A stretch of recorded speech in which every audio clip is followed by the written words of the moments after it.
السلام عليكم ورحمة الله وبركاته. الحمد لله والصلاة والسلام على أشرف رسول الله وعلى آله وأصحابه الفائزين بالله، أما بعد. وعن أبي أمامة رضي الله عنه أن رسول الله صلى الله عليه وسلم قال: من خرج من بيته متطهرا إلى صلاة مكتوبة فأجره كأجر الحاج المحرم، ومن خرج إلى تصبيح الضحى لا ينصبه إلا إياه فأجره كأجر المعتمر، وصلاة على إثر صلاة لا لغو بينهما كتاب في عليين. رواه أبو داود.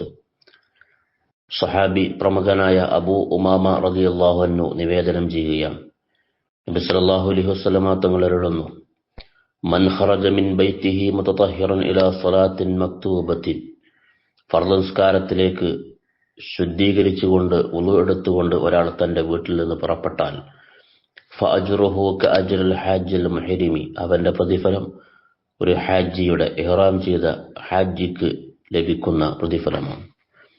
വമൻ ഖറജ ഇലാ തസ്ബീഹിൽ ളുഹാ ലാ യൻസിബുഹു ഇല്ലാ ഇയ്യാഹു ഫഅജ്റുഹു കഅജ്റിൽ മുഅ്തമിരി, ളുഹ നിസ്കരിക്കാൻ വേണ്ടി ഒരാൾ ആ ഉദ്ദേശത്തിന് മാത്രം വീട്ടിൽ നിന്ന് പുറപ്പെട്ടു, എന്നാൽ അവന് ഉംറ നിർവഹിക്കുന്നവന്റെ കൂലി അവന് ലഭിക്കും. വസ്സലാത്തുൻ അലാ ഇസ്രി സ്വലാത്തിൻ ലാ ലഗവ ബൈനഹുമ, രണ്ട് നിസ്കാരങ്ങൾക്കിടയിൽ അനാവശ്യങ്ങളോ ഒന്നും ഉണ്ടായിട്ടില്ലെങ്കിൽ അവന്റെ ആ നിസ്കാരം കിതാബും ഫി ഇല്ലിയീൻ, ഇല്ലിയീൻ എന്ന് പറയുന്ന പരിശുദ്ധമായ സ്ഥലത്ത് പ്രത്യേകമായി രേഖപ്പെടുത്തുന്നതാണ് എന്ന് മുത്തനബി സല്ലല്ലാഹു അലൈഹി വസല്ലം തങ്ങൾ അരുളുന്നു. വഫഖനല്ലാഹ്.